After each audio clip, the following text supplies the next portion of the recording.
He had found that insightful. A lull in her voice suggested she longed for the latter state. Management had assured him he would be finished at Hohenschönhausen jail by 8 o'clock, the time he would, on normal days, go for cheese toast and milk coffee at the corner café to see Lara, the waitress. He would keep his regular routine despite an irregular start to the day. That was a comfort, even if Lara had vanished several weeks ago. A roar, like that of an ailing beast, echoed from the street. He stretched out an arm and yanked the cord of his nightstand lamp. Light replaced darkness. After street cleaning came trash collection. There was an order to things. Above the sound of the truck, garbage men hollered to one another, shouting combatively. Zeiger rolled toward the nightstand, gaped into the dusty light. He dropped his legs off the side of the bed. His feet found his slippers. Gravity popped his bones into position. He rested his forearms on his knees, letting the folds of his body expand. Then he plucked his bathrobe from the hook by the nightstand and draped it over his shoulders. It took a moment to absorb the heat of his body. The coal oven was a moody piece of work and needed constant attention. There would be no use in firing it up this morning. It would take a good half-hour, and periodic poking of the embers even to warm the tiles, an hour before the bedroom was fully heated. He'd be in Hohenschönhausen by then. After Hohenschönhausen, the café, then an ordinary day at his desk, followed by another press conference in the evening he'd been ordered to observe. Thursday meant Kettwurst Day at the ministry cafeteria, something to look forward to.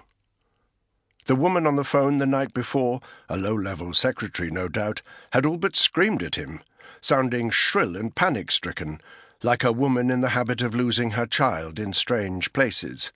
Hysteria was trickling down the ranks. He was to report to Hohenschönhausen jail for the interrogation of someone or other, she said. Bitte schön, danke schön, gute Nacht, Kamerad Zeiger. It had been more than 20 years since he was last at the jail. There was another thump next door, followed by gargling of pipes, giggles, and splashing sounds, all of which suggested that Schreibmüller and his guest had moved their operation to the tub. Zeiger had the urge to pound the wall, but he resisted and rose from the bed. By the time he reached the window, dots were dancing before his eyes, things that were not there. Then Lara's face appeared, a prim and taunting smile which caused the air to escape from his lungs with an awful hacking sound. He found the windowsill and steadied himself, peering into blackness. Outside, the hollow rhythm of heels on cobblestones, the unoiled wheel of a bicycle, traffic. Inside, the sound of his own heart furiously pumping blood to his brain by way of his ears. Only a few windows in the building opposite glowed with light. He saw no movements in them. Through a gap in the buildings, the TV tower antenna blinked with the soothing rhythm of a digital clock. The night sky was shrouded in clouds.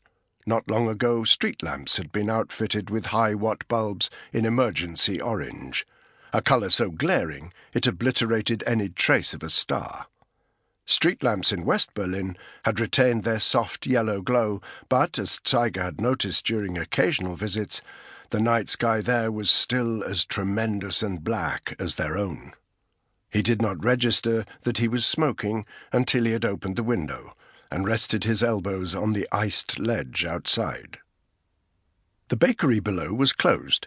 It was not yet 5 o'clock, but a line had already formed. 7 early risers stood in thick coats and raised collars, their faces and shoulders turned against the wind. The street lamp threw a distressing light on the scene, adding to it an air of quiet catastrophe. By Zeiger's usual time, the line would have swollen and dispersed, and the bakery would have closed again, leaving a few latecomers to pace the corner like stray dogs.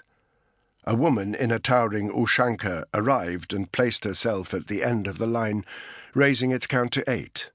A man acknowledged her presence with a nod, then turned again to face the front of the line. Limited food and people...